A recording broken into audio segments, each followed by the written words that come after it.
Buenas tardes, bienvenidos, gracias por venir, porque hoy tenemos una tarde poética, poetas, además Marga Blanco, Flora Jordán, que han tenido la bondad de venir hasta Jaén para llenar de poesía esta sala de la Económica. Ya sabéis, permitidme que os tutee, que junto con la bienvenida me gusta introducir la actividad de la tarde, aunque vosotros de sobra conocéis ya que forma parte esta actividad de esta tarde del encuentro con mujeres poetas, que ya tiene una secuencia consecutiva y este sería el tercer encuentro con mujeres poetas. El título que hemos dado a este ciclo es Versos con voz femenina, diálogos poéticos en la Económica. La poesía es el arte de la inmensa minoría, ¿no? Y aquí por eso yo creo que estamos los justos, ¿no? Esa inmensa minoría que nos sentimos llamados por la poesía, haga frío o granice o lo que sea, ¿no? Y aquí estamos, ¿no? Además tenemos la enorme fortuna también de contar con Violeta González, que es la violonchelista que ha tenido la gentileza también de arroparnos con la melodía de su cello. El cello, que yo suelo decir, incluso lo he escrito por ahí, que es un instrumento que a mí me evoca la voz, ¿no? La voz humana, la voz dentro de una caverna, ¿no? Y la voz femenina, la poesía con voz femenina, lo que vamos a ver hoy, ¿no? Así que permitidme que presente rápidamente a nuestras dos poetas de esta tarde, a Marga Blanco y a Flora Jordán. Primero intervendrá Marga y en segundo lugar Flora, y en medio haremos ese pequeño interludio donde Violeta, si lo tiene a bien, también nos va a regalar el sonido del cello. Bueno, voy a hacer esa pequeña introducción. Quería deciros que no pertenecen nuestras autoras de hoy, las dos poetas que nos honran con su presencia, a eso que dicen algunos de que los literatos son gente malhumorada. Son mujeres lúcidas, de versos luminosos, autoras de reflexión sagaz. A veces he percibido en sus poemas de ambas una cierta condensación analítica. No son escritoras, como se suele decir, cascarrabias, ¿no? El que escribe parece que está un poco peleado con el mundo, ¿no? No son de ese tipo de autoras, como esos autores que ya digo que tuercen el gesto frente a la realidad o a la actitud adocenada del mundo actual.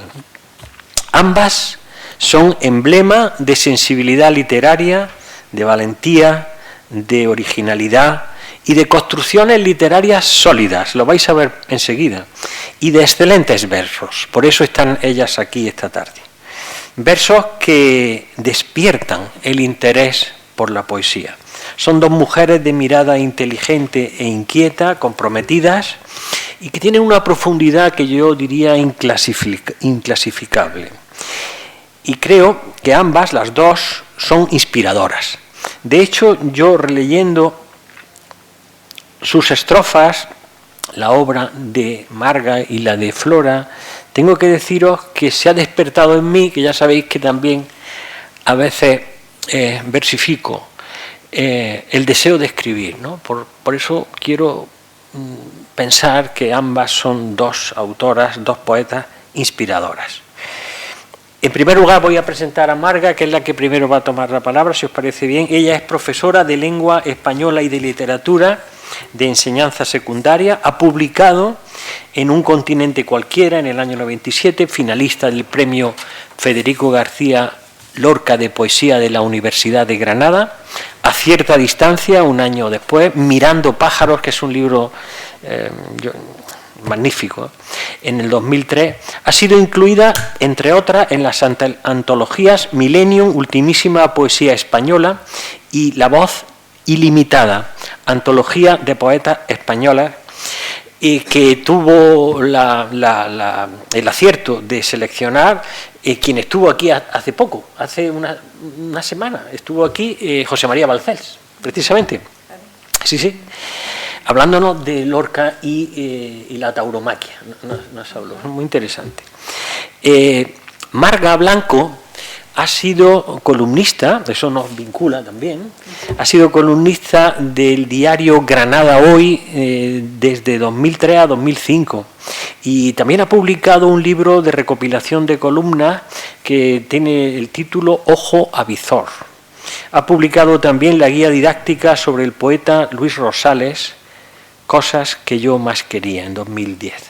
Y diré solo 2 palabras de su último poemario y de Mirando pájaros, que para mí es referencia. Su último poemario es La puerta de mi casa, ¿no? Que se publica en 2022.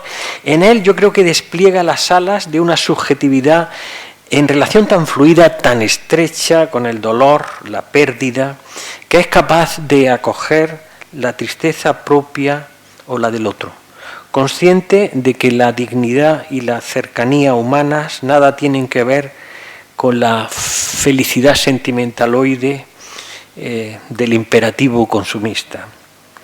En Mirando pájaros, yo he encontrado en este poemario que trata sobre el deseo humano comparado con los pájaros, con la altura, con la visión en perspectiva, con lo inalcanzable.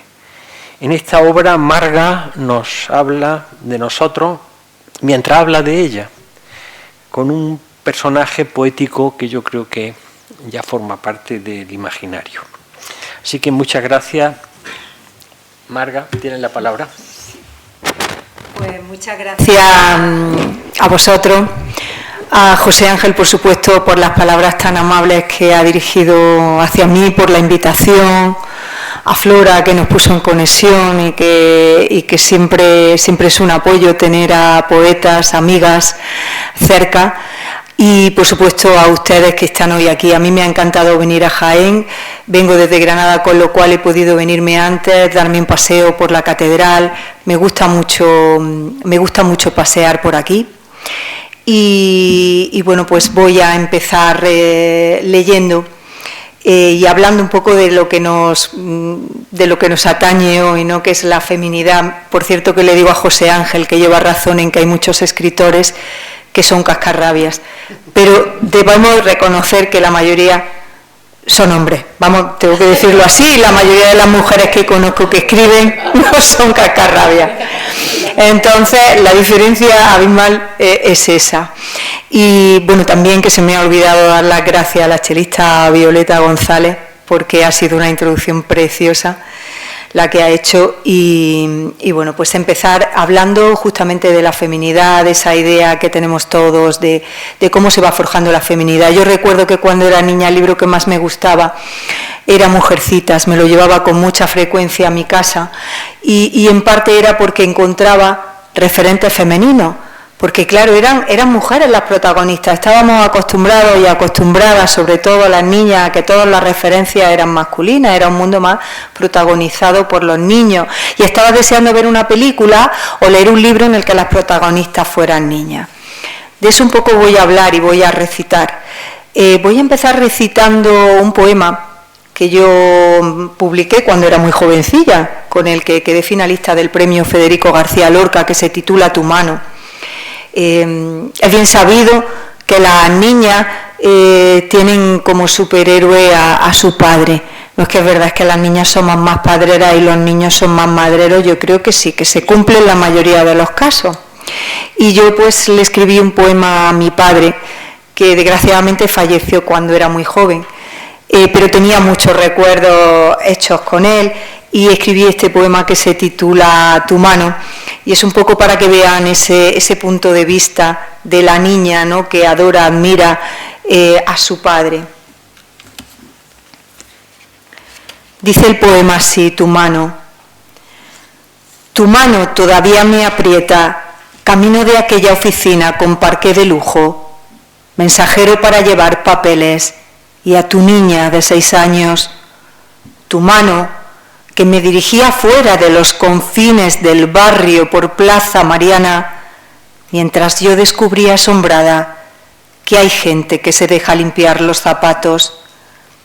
11 años más tarde, en el frío delirio de vestirse a las 5, en busca de un portal que ya no llevaba a mi cama, porque mi cama era otra. Tú lo sabías, porque me regañabas desde la altura de mi pelo alborotado, y en ese momento, sin que tú te dieras cuenta, yo buscaba tu mano, como ahora que no sé qué continente habitas, qué edificios no caminas, qué palabras se borraron para siempre. Tus manos y mis manos, que en los últimos meses acariciaban tu vientre con toda la concentración que requiere el milagro. En esa lágrima interna que atraviesa la ciudad acompañándome, de la que intento ir rápida por las aceras, es tu mano la que me retiene y me acaricia desde el primer recuerdo que me dio la vida, y me empuja y me la sigues dando.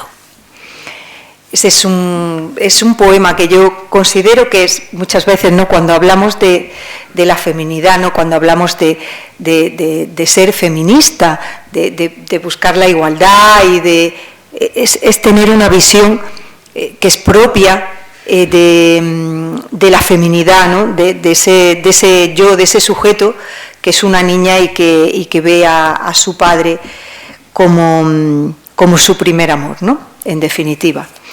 En esa línea, digo, por terminar, por comparar con otro poema que escribí ya también, pero ya en el último libro, que también habla desde el punto de vista de niña,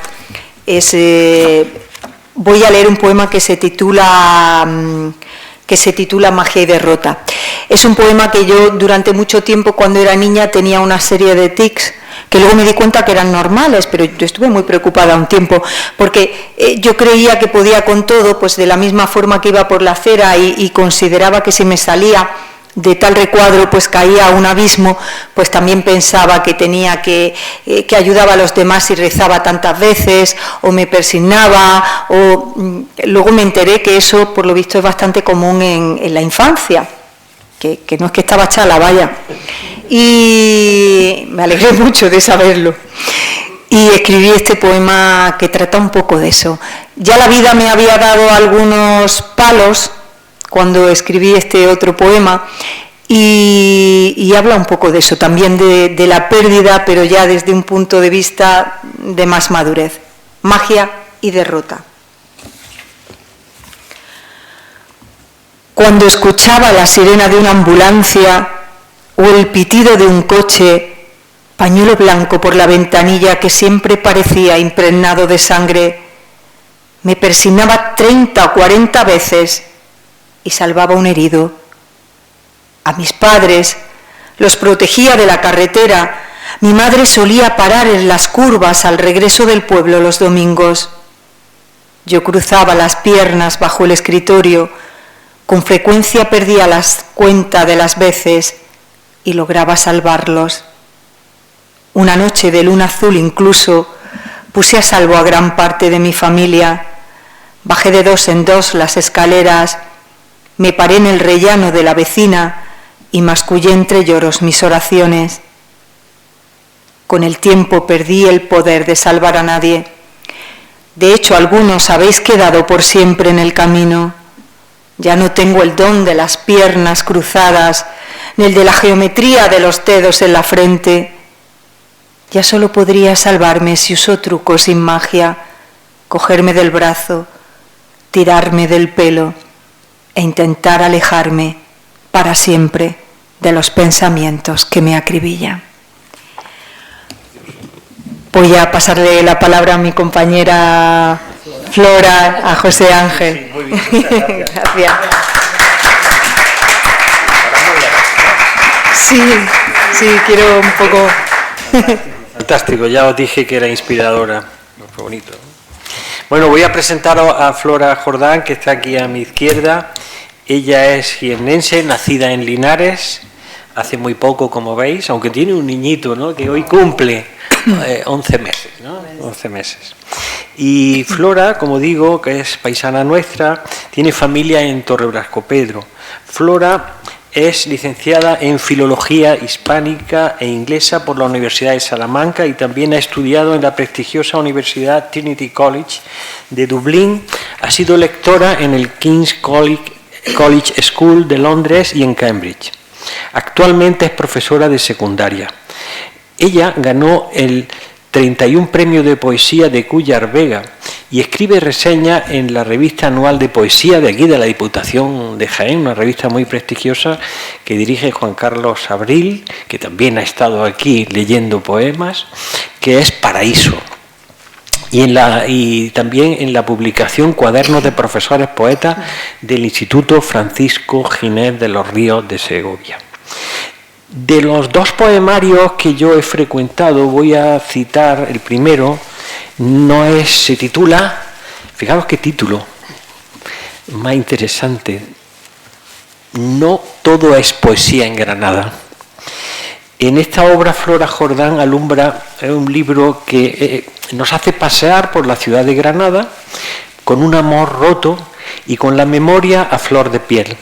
En algunas de sus estrofas me ha parecido ver reflejos literarios, incluso de Dante, de Juan Ramón, de Faulkner.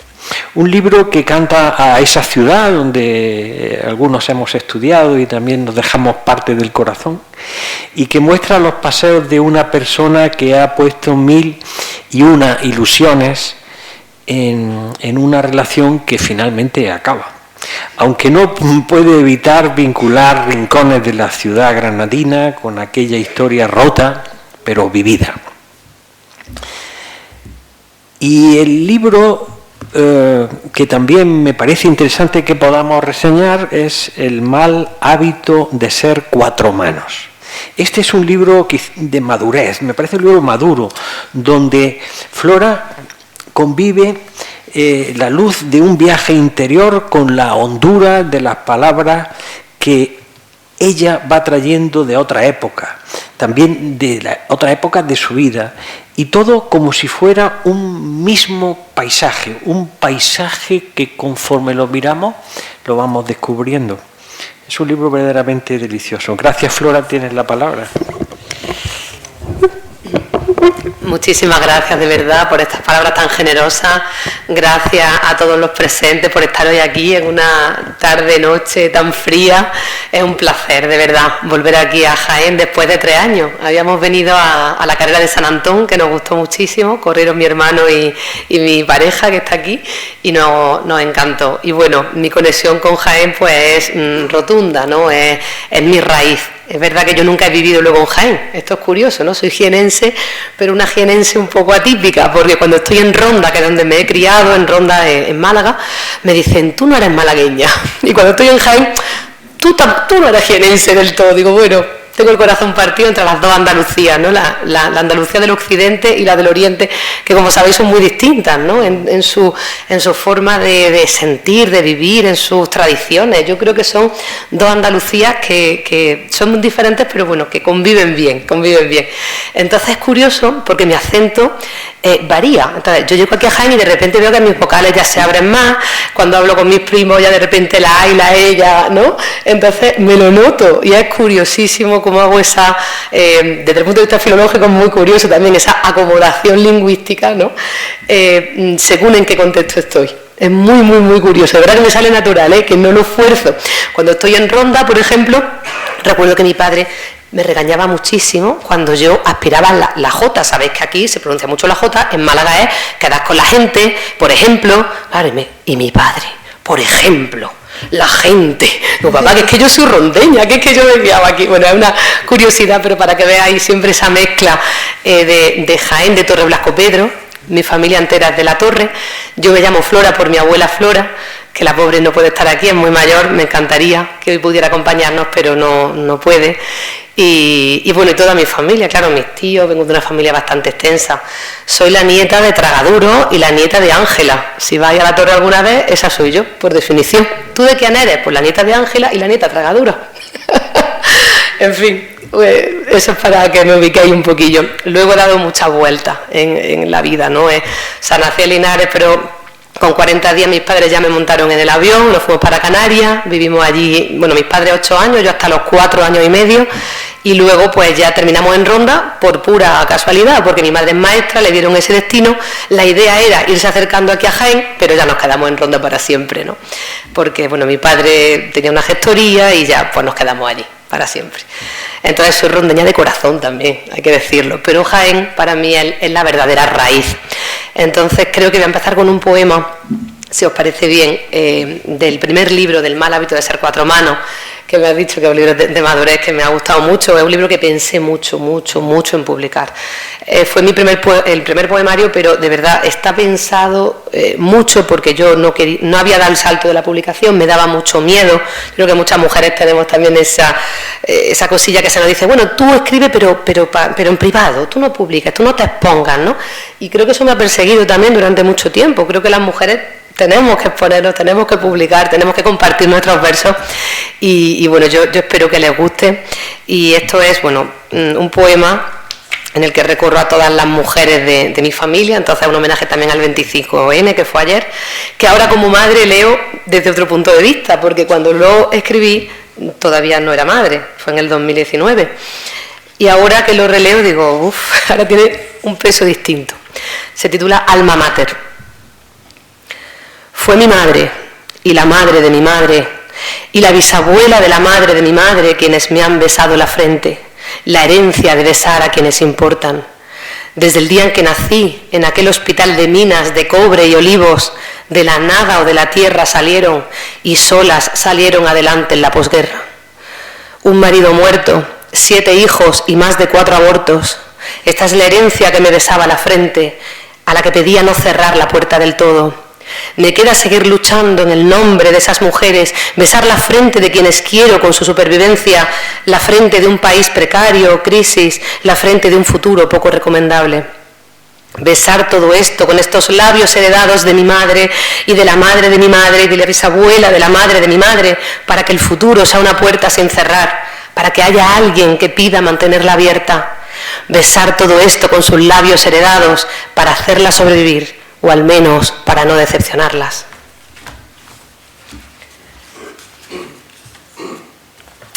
Bueno, eso por parte de las mujeres, pero los hombres de la familia también están muy presentes en este poemario. Y viniendo para acá en el viaje, pues me acuerdo muchísimo de mi abuelo José, que falleció en el 2012. Tuvo Alzheimer, bueno, sabes que era una enfermedad terrible, ¿verdad? No nos reconocía hacia el final ya de su vida. Fue muy, muy duro, ¿no?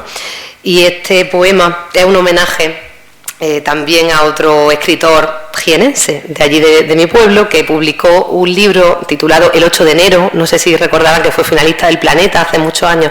Fue un libro muy, muy, muy controvertido. Vino Televisión Española y todo al pueblo para ver qué pasaba, porque claro, mucha gente se sintió muy reflejada en el libro, ¿no? Decía que de invención había poco, y bueno, fue muy, muy, muy controvertido. Yo os lo recomiendo porque es un libro desde luego fantástico para conocer la intrahistoria de un pueblo, y en ese libro sale mi abuelo, y mi abuelo es Mazzantini, o sea, todo el mundo sabe quién es quién, ¿no? Los personajes, los nombres cambiados, pero sale mi abuelo, ¿no? Entonces le dediqué este poema, Murió Mazzantini y el mito, con una nota a pie de página que dice: el personaje de Mazzantini en la novela 8 de enero de Francisco Casas Delgado, finalista del Premio Planeta en el 93, está inspirado en mi abuelo paterno, José Jordán.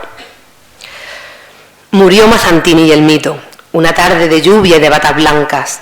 Murió en su cama sacra, rodeado de 7 soles y de nueras desbocadas. Largos meses pasó mirando por la ventana, a través de sus ojos cielo, la incoherencia de sus palabras. No podías moverte ya, no podías, te frustrabas. En la cara de la abuela tu odio se reflejaba. La cogías con fuerza del pelo, con saña, pero al mismo tiempo tus manos, pobres mías, tiritaban. Recordabas los viejos tiempos de la mili y de cuando moceabas, y te llevaste los secretos del bar que más se hablaba. Tus hijos hoy ante tu tumba, algunos lloran, otros se apagan, y tus nietos te escriben versos en el frío de la madrugada. Ay, José, que trabajaste vendiendo agua como un lazarillo moderno y llegaste a juntar la esquina más hermosa del pueblo entero. Hoy todos te recordamos con un pañuelo en el pecho, con lágrimas de cemento y rabia. ¿Dónde te quedas, abuelo? Los cipreses de la torre se despiden de mí a lo lejos.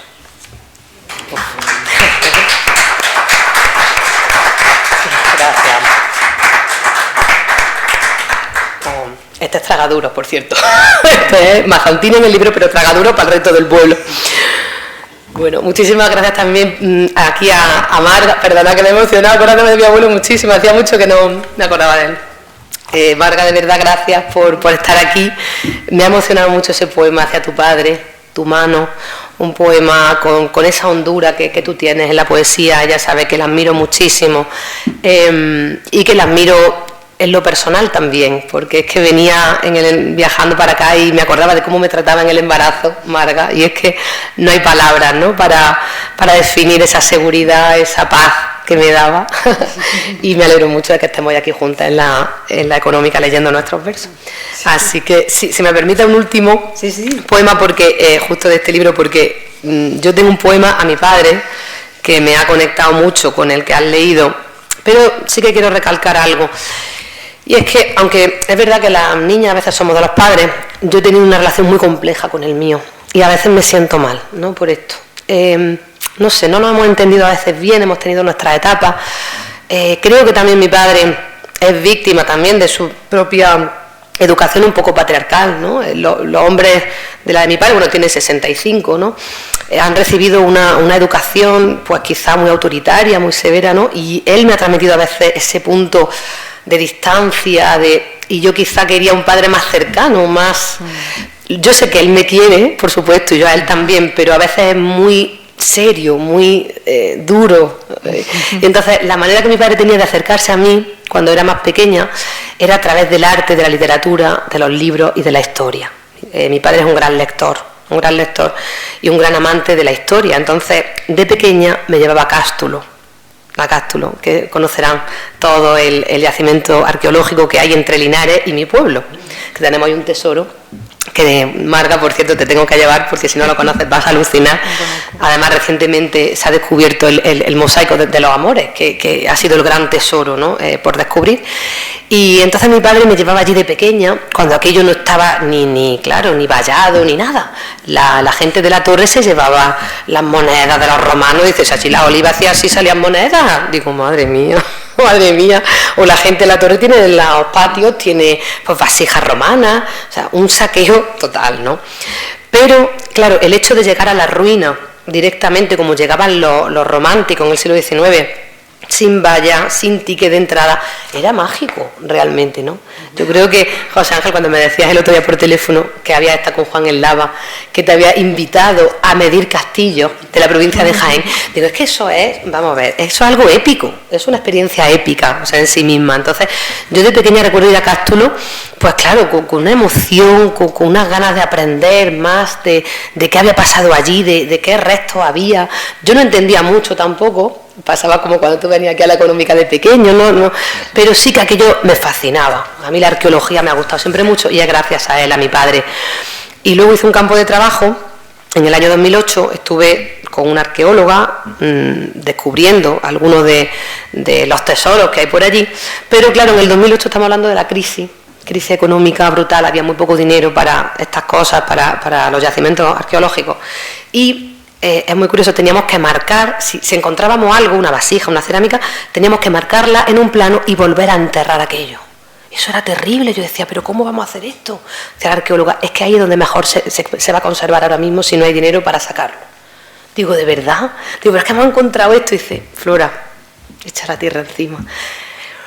Y entonces eso, bueno, pues fue tremendo y me inspiró este poema que quiero compartir con vosotros y que es tan jienense también. Está dedicado a mi padre, que me enseñó a amar la historia en este yacimiento romano. El placer que acompaña el trabajo pone en olvido a la fatiga. Una cita de Horacio. Lentitud de piedra esculpida y pisada por Himilce, restos de batallas y lumbres, fracasos a orillas del Guadalquivir, templos y baños y muchedumbres. Esto fue un imperio y ahora solo queda ruina. Fue Cástulo, ciudad invocada en el norte de África, y Cartago.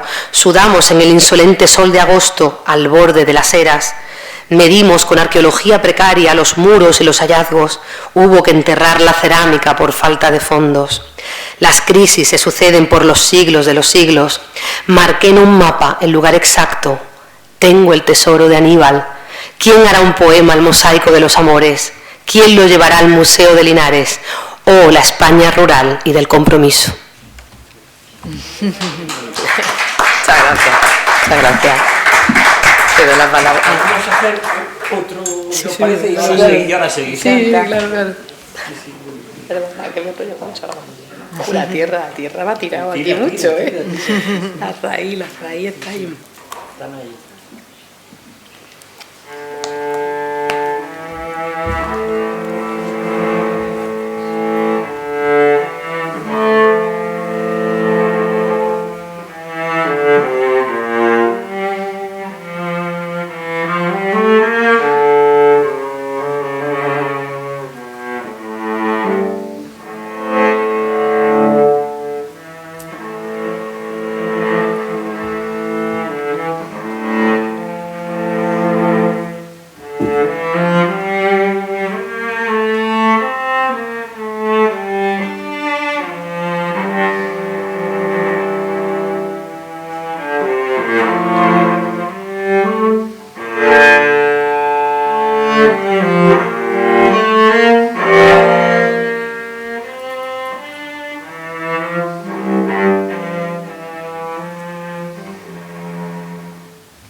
Maravilloso. A mí el cello me suena fantástico y me suena a otoño, al tiempo que estamos ahora, me recuerda al otoño y al amarillo de los jingos y de otros árboles que se ponen amarillos, de los álamos, no sé, me encanta. Hablando de la poesía y la música, ¿no? Yo siempre le digo a mis alumnos que la lírica viene, que la poesía viene y se llama lírica precisamente porque tiene mucho que ver con la poesía, porque se empezó a acompañar, los versos primeros se empezaron a acompañar de la lira y que es tan importante, ¿no? Que yo siempre le digo que por eso las letras de las canciones son tan importantes y es tan importante que sean bellas, que sean hermosas. Voy a recuperar la idea esta que estábamos hablando de la feminidad, que la hemos recuperado desde la infancia, de los hechos del pasado, para hablar también de esa feminidad que se va forjando con los años. Sabemos que a las mujeres nos han contado una serie de cuentos, como a los hombres les han contado otros, que también les han contado otros en los que tienen que cumplir su papel o su rol. Nada es cómodo en esta vida, o muchas cosas de las que les han contado tampoco son cómodas. Pero el caso es que a las mujeres nos han contado sobre el amor muchas cosas que tienen que ver con fantasía y con ideas un poco romantizadas. Y bueno, cuando yo escribí Mirando pájaros, que ya tenía cierta experiencia en la vida, tampoco muy poca, pero bueno, yo me creía que tenía más de la que ahora veo que tenía. Pude escribir unos poemas que siempre que voy a algún acto, a algún instituto, el Día de la Mujer, pues lo leo. os leo estos poemas, este poema que voy a leer. Además, ustedes me van a entender perfectamente porque habla de caja de cartas. Hoy día sería impensable una caja de cartas, ¿verdad? Porque yo creo que se ha dejado de escribir ya, se han dejado de escribir cartas, por desgracia. A mí es que las cartas no tienen nada que ver con un correo electrónico ni con un WhatsApp, porque te pasaba rato pensándolas, claro, y tenían algo bastante hermoso. Caja de cartas hace un poco burla de las cosas que se dicen en las cartas, ¿no? Y de ese volver a ellas cuando pasa el tiempo. Así que me van a permitir que sea un poco histriónica, porque hay dos voces en caja de cartas, y voy a hacer como hago en los institutos, porque bueno, estamos también en familia y yo soy un poco histriónica, y bueno, pues hay una voz, como digo, masculina y otra que es femenina. Y dice el poema así: especialmente para ti, que eres tan natural y espontánea y no te merezco. Especialmente para ti, que no sabes decir que no a partir de las 12 y te venzo contra la persiana. Especialmente para ti, que cuando el sol no arde en el centro es cuando más deseo escucharte. Especialmente para ti, que si tienes un barniz de lágrimas en la cara, te quiero a destiempo. Especialmente para ti, que eres tan buena en el buen sentido de la palabra. Especialmente para mí, que puedo reírme del pasado, de las cartas y las postales. Hay en esa idea, ¿no?, del darse y del darse a cambio de nada, como que te enseñan, o que a mí por lo menos me enseñaron de alguna forma. No sé dónde lo aprendí, porque eso estaba instaurado, en algún sitio estaba, porque si no, no lo hubiera aprendido. La gente vamos aprendiendo conforme vamos viviendo. De hecho, a ustedes les pasarán, a mí me pasa que hay películas o que han envejecido fatal, y digo, letras de canciones, digo, madre mía, esto me gustaba, o esta película, o, mía. Bueno, pues eso no nos pasa porque al final estamos imbuidos de la educación que cada uno tiene, y luego, por fortuna, dicen que vas cambiando, y eso es algo maravilloso. Todos y todas vamos cambiando. Menos mal, la gente que no cambia, madre mía, vamos cambiando, aunque no nos demos cuenta, y aunque luego cambia y estás en pareja, pero sigues cambiando y sigues avanzando y te va influyendo, y eso es maravilloso, desde luego. Por eso es tan importante la lectura y es tan importante la educación, porque te hace cambiar. La literatura, el aprender, el saber, el viajar. Dice el poema que voy a leer a continuación. Dice: fui una ladrona al saltar la valla, enjambre de aluminio, repleto de rosas clandestinas. Con una verde ilusión de hojas entre mis manos, el corazón marcaba el paso, porque quería pulsar la estrella huidiza para que bajaras. Y logro recordar tu cara de asco al ver bajo las flores la sangre reseca, igual que pintadas de bolígrafo rojo. Me coloqué los libros inservibles en la espalda y me fui con el escozor entre los dedos. Ahora que poseo un manojo de triunfos y fracasos y que ya no me apetece cometer delitos, tal vez puedas, amor, la próxima vez que vengas, desgarrar con una alambrada las mangas de tu chaqueta. Ya volviendo al último libro, en el que, bueno, pues sí, es el más maduro, porque yo soy más madura, obviamente, y vuelvo la vista atrás a varios personajes femeninos, en concreto a personajes muy cercanos a mí, entre otros a mi hermana. Mi hermana mayor, por desgracia, que era mayor que yo 10 años, pues murió hace unos años, es demasiado joven.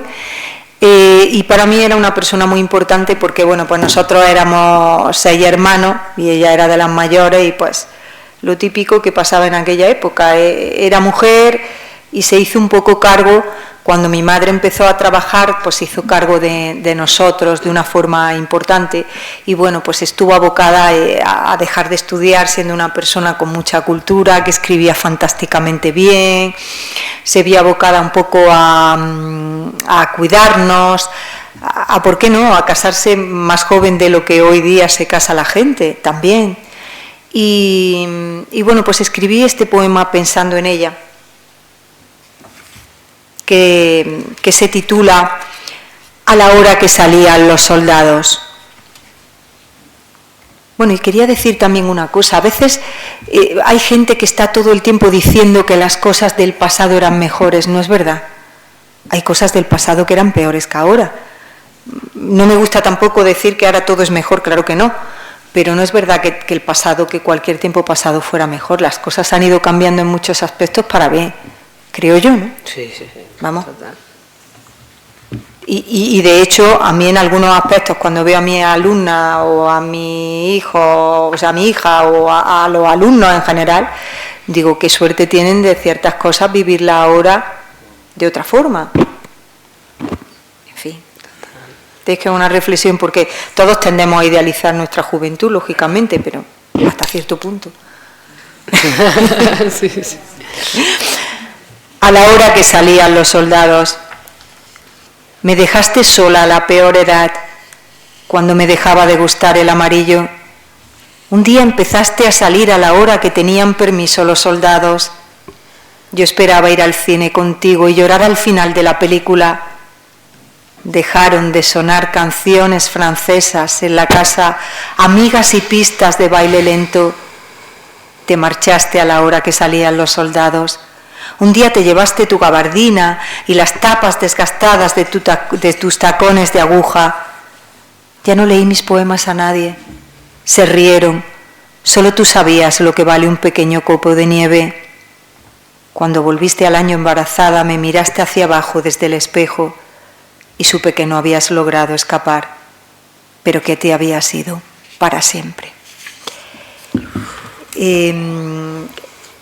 Yo creo que estamos en familia. Si en algún momento quieren preguntar algo, decir algo, pues creo que se puede perfectamente, ¿verdad? Sí, claro que sí. Y espero que les esté gustando, que no se estén aburriendo y que sobre todo que si quieren participen. Que sí. Madre mía, me he quedado muy tocada, con ese poema a tu hermana. La poesía es emoción. Yo no entiendo una poesía que no emocione, que no transmita. No creo en la poesía vacía, la poesía perfecta desde el punto de vista métrico, si no emociona. Entonces, enhorabuena por ese poema y por todo, pero ese en concreto es que me ha atravesado. Retomando el tema de lo femenino, querría hacer algunas consideraciones y también podemos abrir ese debate con el público, claro que sí. Es verdad que todas tenemos una educación, unos valores, te han inculcado una serie de ideas, ¿no?, sobre lo que es femenino, sobre lo que no. Yo me crié en un colegio de monjas de Ronda, pero claro, eran unas monjas, curiosamente luego con los años me he dado cuenta de que eran unas monjas feministas. ¿A qué me refiero? Esto es muy curioso cuando lo cuento, porque digo, vamos a ver, ¿cómo puede ser que estas monjas a mí en el fondo me transmitieran estas ideas tan revolucionarias? Pues tiene un porqué. Y es que las monjas, de mi congregación por lo menos, de las Madres de los Desamparados, eran mujeres que se habían metido en el convento porque no querían casarse ni tener hijos. Querían ser libres, querían dedicarse al conocimiento, a escribir, a todo. Y eran, por ejemplo, una de ellas fue la primera licenciada en química de España. Monja. ¿Por qué? Pues porque no podía tirar por su camino libre como hoy. Afortunadamente las mujeres pueden, ¿no?, escoger, pues, no casarse, estar solteras, no crear una familia y al mismo tiempo llevar una vida académica, por ejemplo, como mi tía, que por cierto no ha podido estar hoy aquí y es un gran referente en mi familia, ¿no?, porque venimos de una familia pues de pueblo, de campesinos, de trabajadores, tal, y de repente que una tía mía llegue a ser catedrática, que va a ser en enero, de la Universidad de Jaén, pues es un orgullo muy grande, ¿no? Pero bueno, retomando el tema de las monjas, es curiosísimo, es decir, cómo estos mundos nos hacen hoy en día creer que todo está politizado y polarizado al máximo, ¿no? Que todo es o la extrema derecha o la extrema... Y es que muchas veces tenemos que confluir, tenemos que saber que la vida es una mezcla.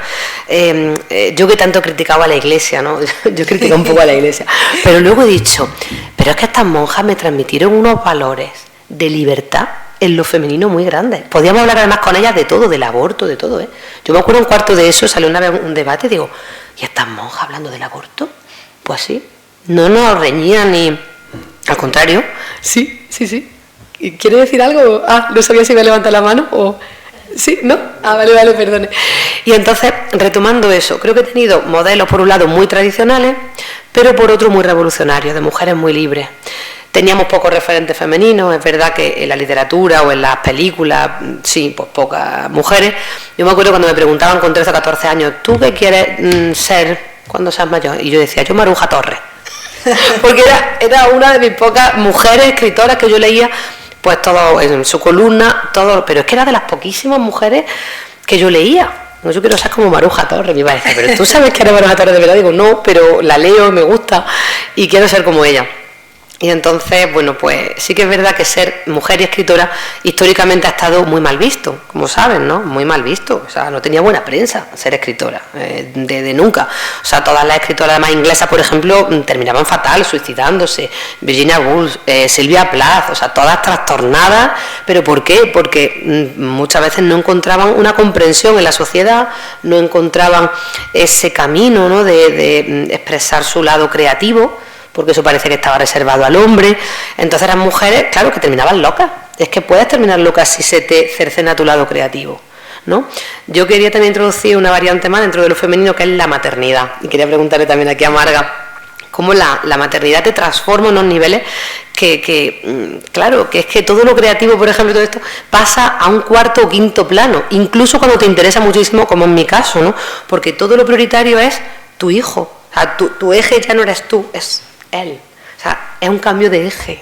Es una cosa que hasta que no lo vives, efectivamente no puedes saber lo que es, ¿verdad? Porque por mucho que te lo cuente cuando estás embarazada, es imposible. Que la maternidad te absorbe de una manera que es precioso, por supuesto, por un lado, pero por otro, a nivel creativo, a nivel artístico, es muy duro, porque es un aislamiento total. En el fondo, yo este acto lo veo como un acto de, no sé cómo decirlo, de rebeldía total.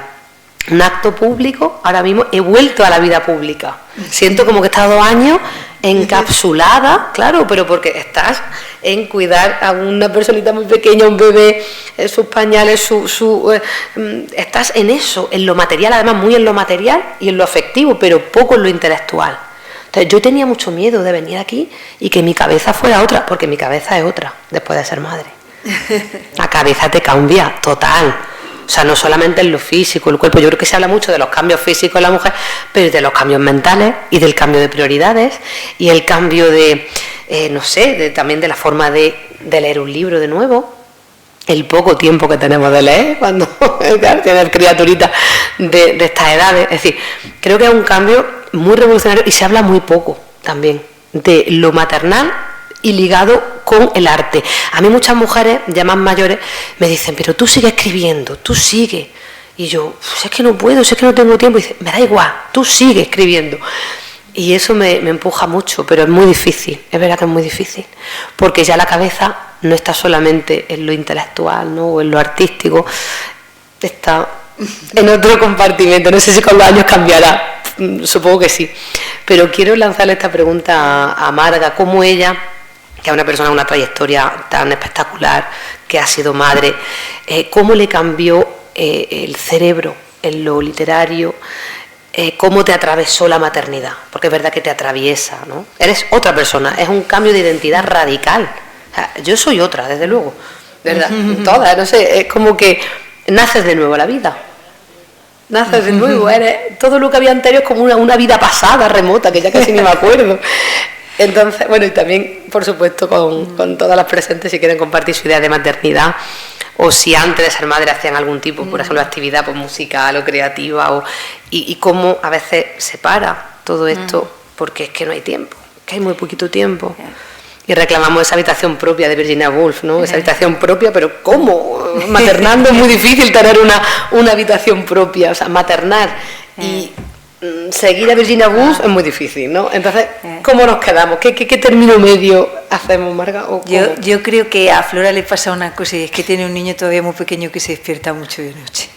es que los 2 primeros años son muy duros, es que la crianza es muy dura, pero luego es todo lo contrario, porque realmente en lo creativo y en todo, para mí por lo menos, que no digo que sea para todo el mundo, pero hay a mí lo primero, decir que lo que más me ha cambiado la vida mía, lo que más me ha cambiado la vida fue sacarme las oposiciones cuando tenía 25 o 26 años que iba a cumplir. Eso es lo que más me cambió la vida.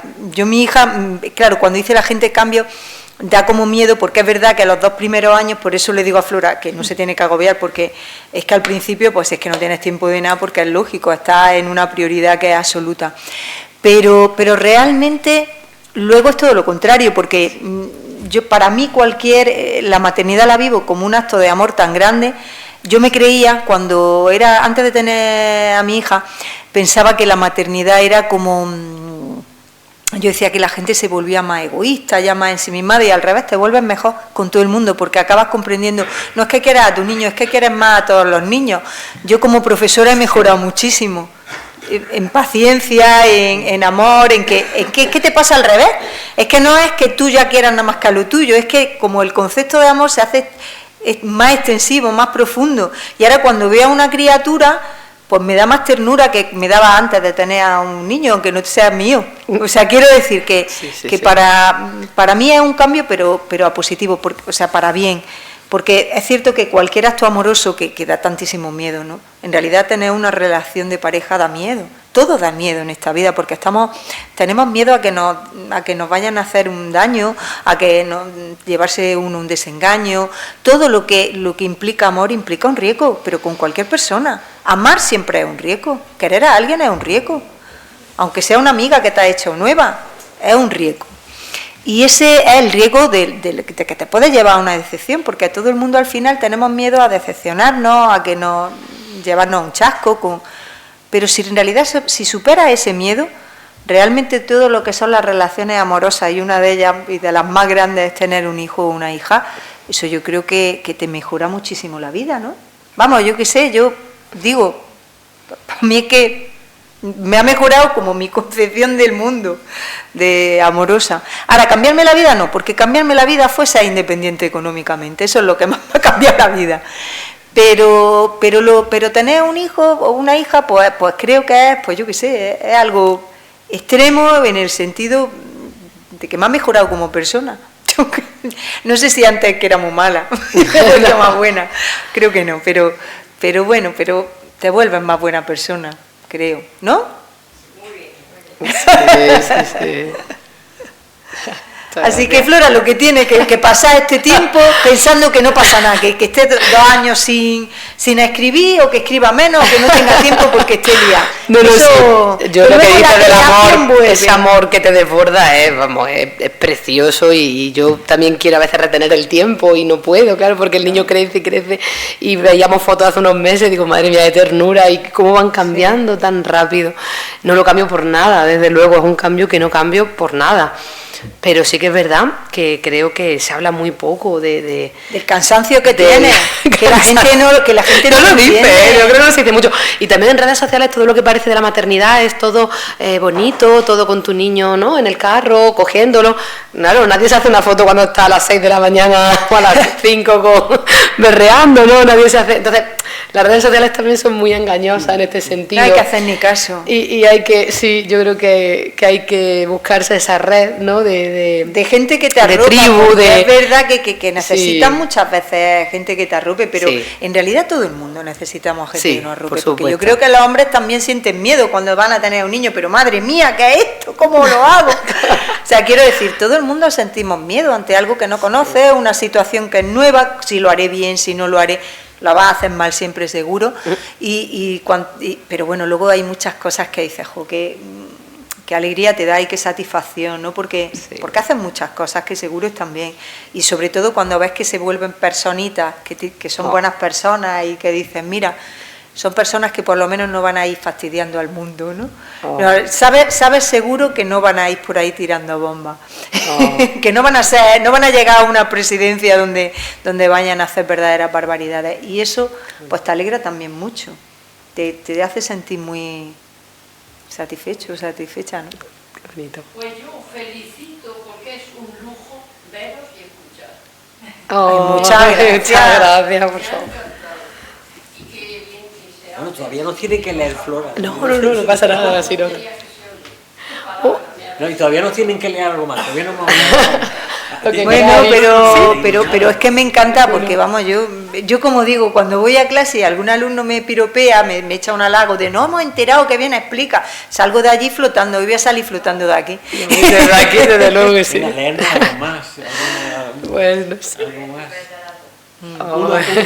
Un poema para terminar cada una, ¿no? Y antes de que ya cierre Dios. Sí. Vale, fue un poema, porque además siempre conviene dejar a la gente no cansar. Claro. Yo siempre digo que hay que no cansar. Mira, yo he tenido cerca de casa un inquilino. Hemos tenido un inquilino, mi pareja y yo, mi marido y yo, hemos tenido un inquilino que se venía muchas veces a casa, lo teníamos medio adoptado, y de vez en cuando se venía a casa a tomarse unas cervezas con nosotros, pues yo qué sé, le teníamos muchísimo cariño. Él es psiquiatra y ya pues se mudó, dejó de vivir en Granada y se fue a Almería, y pues se fue del piso de al lado. Y escribí un poema que se titula La mudanza, que fue de una cosa que nos contó. Hablando también del papel de los hombres, que también al final tienen, muchas veces pues no reparamos, ¿no? En que cuando hablamos de feminidades también hay una serie de hombres pues que hablan de una manera que es preciosa, absolutamente profunda, del amor, de la admiración hacia las mujeres y demás. Entonces él, pues cuando vino a casa, y cuando nos despedimos, él nos había contado en casa una de las veces que había estado muy enamorado de una joven con la que había estado, pues se veían en el apartamento que nos tenían alquilado, que le teníamos alquilado, perdón, y nada, y entonces cuando se fue, al cerrar la puerta me acordé de la historia que contó, que era su historia con la muchacha aquella en aquel piso, y que nos contó unas cosas, y yo sufrí cuando me contó lo enamorado que había estado, y que la otra muchacha pues estaba dudosa porque estaba con otra pareja, que no lo acababa de dejar a la otra pareja, y entonces se me ocurrió este poema al despedirme de él. La mudanza, dice así, está dedicado obviamente a José Luis, al inquilino. El apartamento era un tranvía con dos cuerpos que multiplicaban el sol, un viaje donde las flores de adorno tienen aroma a prisa, a gemido, a mujer con dudas, un pasaje con vistas al río de la calle, a la música prestada de un acordeón que inunda la plaza provinciana de melancolía, a la risa de los transeúntes y al olor encendido de la María y los tambores. El apartamento es un tranvía con parada en una ducha, un viaje en cápsula a la luna. Acabado ya el trayecto, por última vez el inquilino miró el apartamento antes de apear su equipaje, diciendo palabras tan hermosas en boca de un hombre. Aquí he estado con la persona que más he querido. Te apreté contra mi pecho y miré los muebles ajenos a nuestra historia, la sensualidad de un sillón que ha envuelto un cuello, la quietud de un sillón que ha arropado un cuerpo desnudo. Cerramos la puerta y se lo susurré a tus ojos dormidos, como si entendieran. Me gustaría, hija, que supieras que las cosas que son tuyas tal vez nunca te pertenezcan. Muchas gracias. No. Muchas gracias por haber venido. Buenísimo cierre, me encanta. Hay un poema de una amiga de Macarena Tobacco que me ha recordado mucho a este último tuyo, pero habla de un hotel, de cómo las habitaciones de los hoteles, ¿no?, nunca nos pertenecen del todo y han pasado una serie de, claro, de personas por ahí, y esa imagen de diferentes personas pasar por esos lugares y la huella que queda de esas historias ya borradas, olvidadas, en fin, tiene mucha profundidad, y eso, y la importancia de los objetos en la poesía, del pozo que dejan esos objetos. Bueno, pues yo voy a cerrar con un poema un poco duro, la verdad. Bueno, un poco duro no, también tiene su lado, su lado, yo diría, sarcástico, un poquito también, como antes el que leyó Marga, ¿no?, que tenía ese lado un poco histriónico. Pues aquí hay un poquito de eso, aunque yo creo que en poesía es muy difícil hacer eso, ¿verdad?, porque a veces podemos caer en... Pero lo hemos intentado, ¿no?, estamos en ello, no sé. Este poema lo leo mucho porque me lo pide la gente. Es que Zara de Recogida, supongo que lo conocéis, este es el Zara de Granada, de la calle Recogida, y bueno, el que le da título a...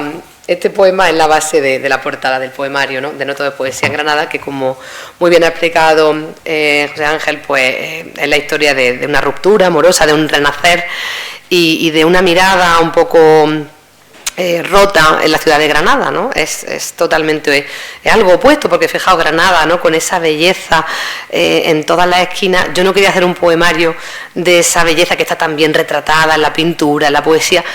Pero claro, es que yo estaba en una ciudad bellísima, pero pasando por una situación personal horrible, ¿no? Entonces esos poemas recogen parte de esa pesadumbre, esas vías de escape que yo tenía.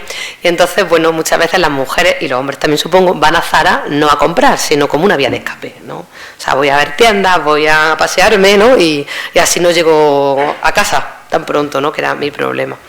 Entonces este poema se llama Zara de Recogidas y dice así: confieso que he pasado muchas horas aquí también. No todo va a ser poesía en Granada.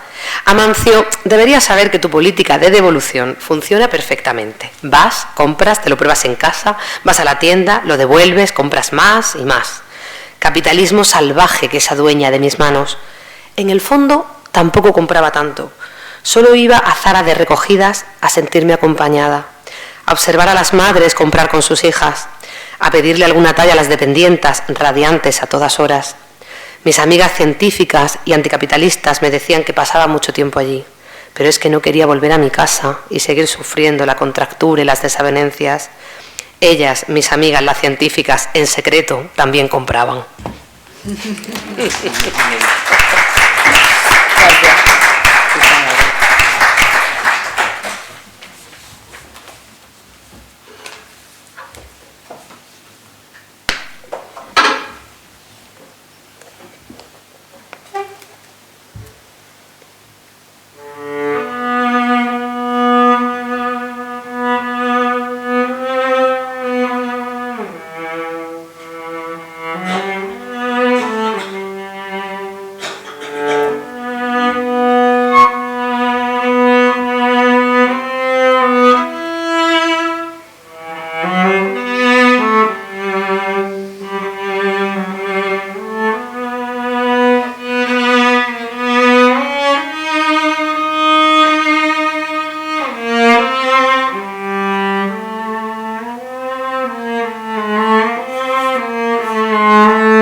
Muchas gracias, Violeta. Gracias. Bueno, nos vamos de aquí, yo creo que mejores personas, ¿no? Porque escuchar poesía, el arte siempre nos mejora. Marga, Flora, gracias por mejorarnos y hacernos crecer por dentro, que es realmente lo importante. Gracias también a Violeta, porque con la música las palabras tienen una dimensión mayor. Así que muchas gracias también a todos por haber estado aquí y sigamos leyendo poesía, sigamos leyendo a nuestras dos autoras. Gracias.